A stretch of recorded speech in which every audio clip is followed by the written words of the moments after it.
आदरणीय मेरे प्रिय दोस्तों और भक्तों, आपके समक्ष प्रभु प्राप्ति के मार्ग का अनुसरण करने वाले भक्तों की श्रृंखला में जो सर्वोच्च आते हैं, सर्वप्रथम आते हैं, उनका वर्णन आपके समक्ष कर रहा हूँ।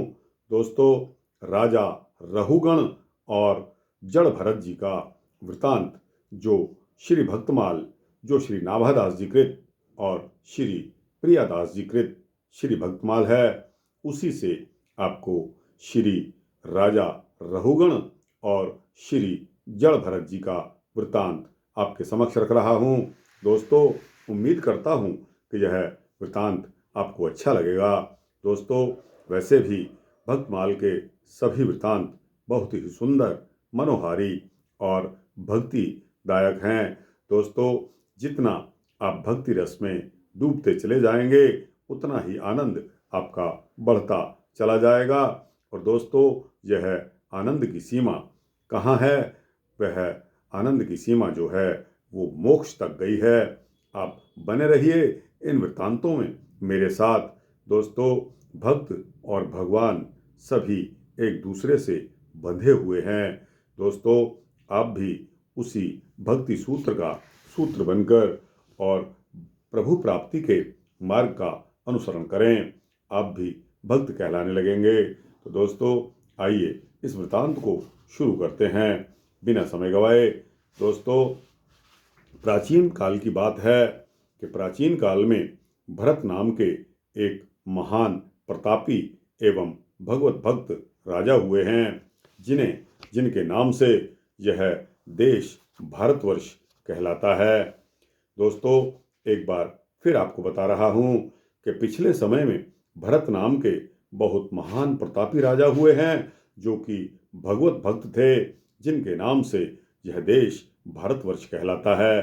अंत समय में उनकी एक मृग शावक में आसक्ति हो जाने के कारण उन्हें मृत्यु के बाद मृग का शरीर मिला, और मृग शरीर त्यागने पर वे उत्तम ब्राह्मण कुल में जड़ भरत के रूप में अवतरित हुए।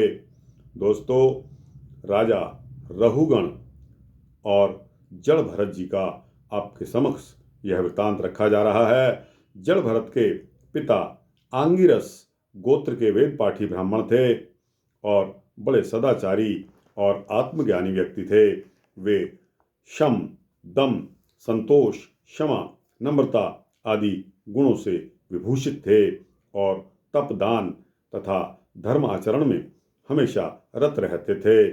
भगवान के अनुग्रह से जड़ भरत को अपने पूर्व जन्म की स्मृति बनी हुई थी, अतः वे फिर कहीं मोह जाल में ना फंस जाएं, इस भाव से बचपन में ही निसंग होकर रहने लगे। उन्होंने अपना स्वरूप जानबूझकर उन्मत्त, जड़, अंधे और बहर के समान बना लिया था और इसी छद्मवेश में वे निर्द्वंद होकर विचरने लगे।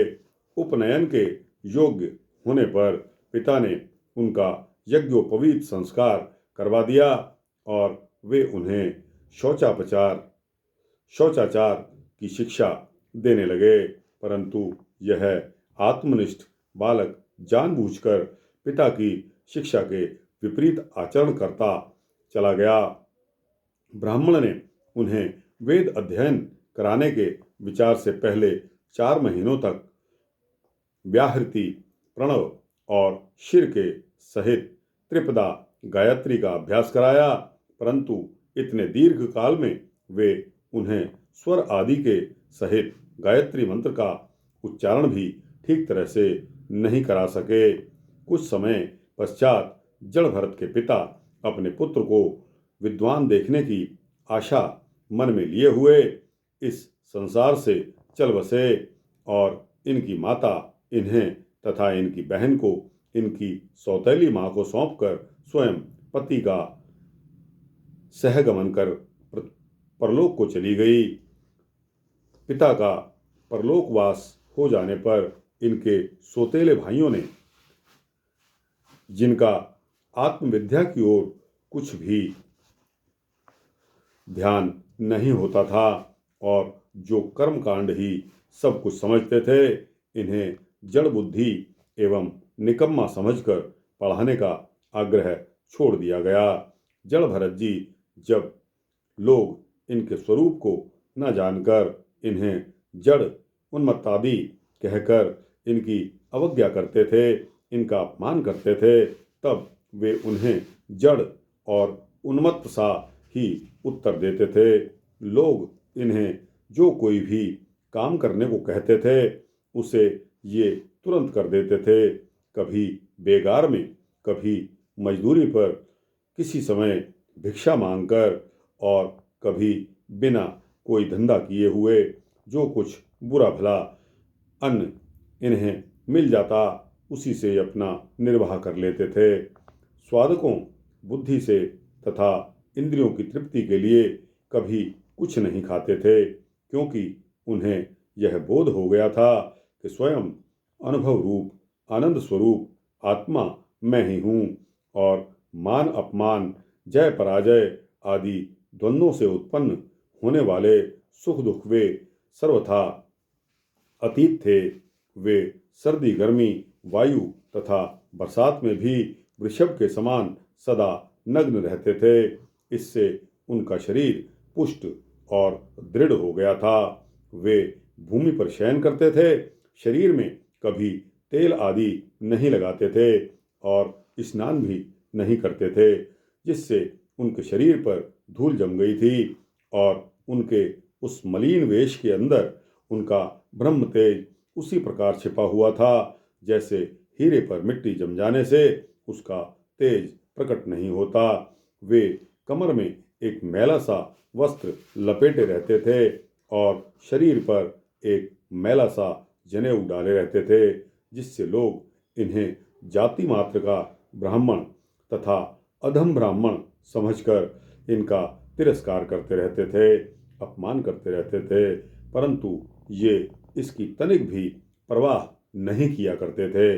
इनके भाइयों ने जब देखा कि ये दूसरों के यहाँ मजदूरी करके पेट पालते हैं, तब उन्होंने लोक लज्जा से इन्हें धान के खेत में क्यारी इकसार करने के कार्य में लगा दिया, किंतु कहाँ मिट्टी अधिक डालनी चाहिए और कहाँ कम डालनी चाहिए, इसका इन्हें बिल्कुल भी ध्यान नहीं रहता और भाइयों के दिए हुए चावल के दानों को, खल को, भूसी को, भुने हुए उड़द और बर्तन में लगी हुई अन्न की खुरचन आदि को बड़े प्रेम से ये खा लेते थे। दोस्तों, एक दिन किसी लुटेरों के सरदार ने संतान की कामना से देवी भद्रकाली को नरबलि देने का संकल्प किया।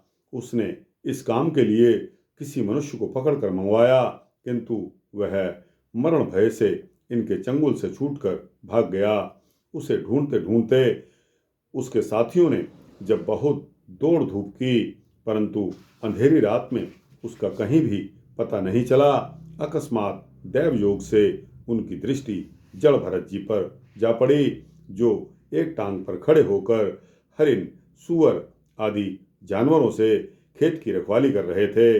इन्हें देखकर वे लोग बहुत प्रसन्न हुए।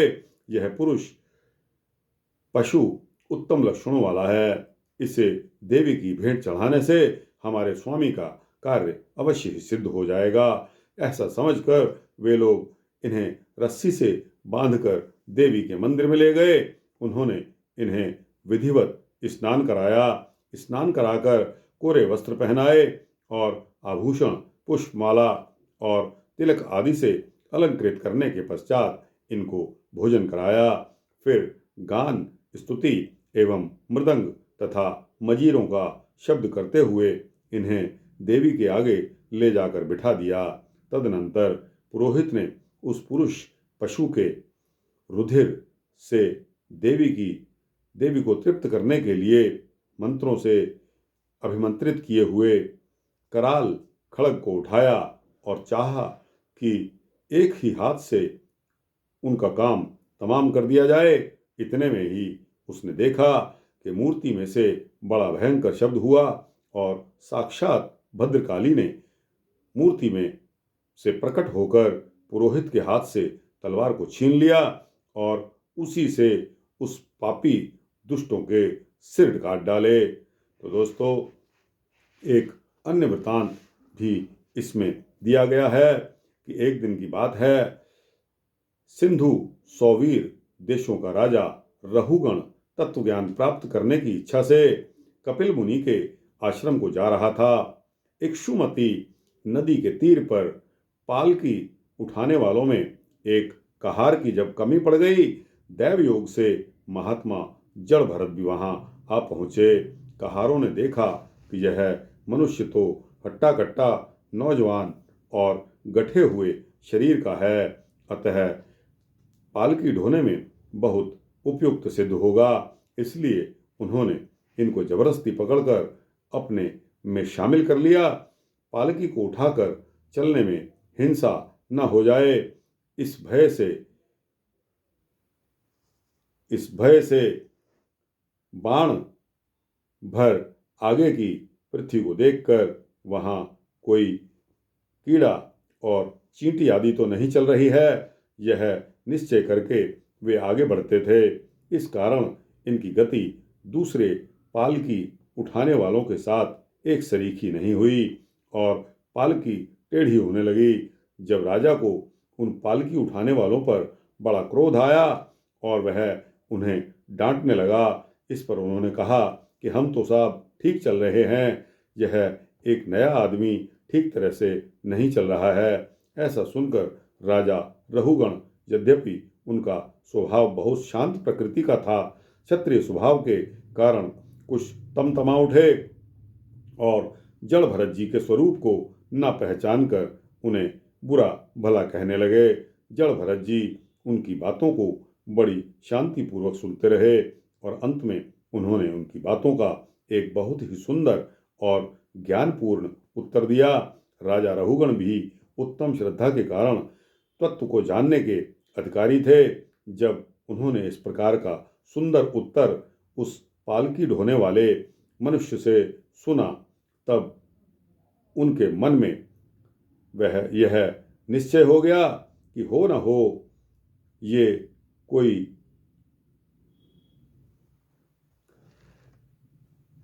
पहुंचा हुआ महात्मा है।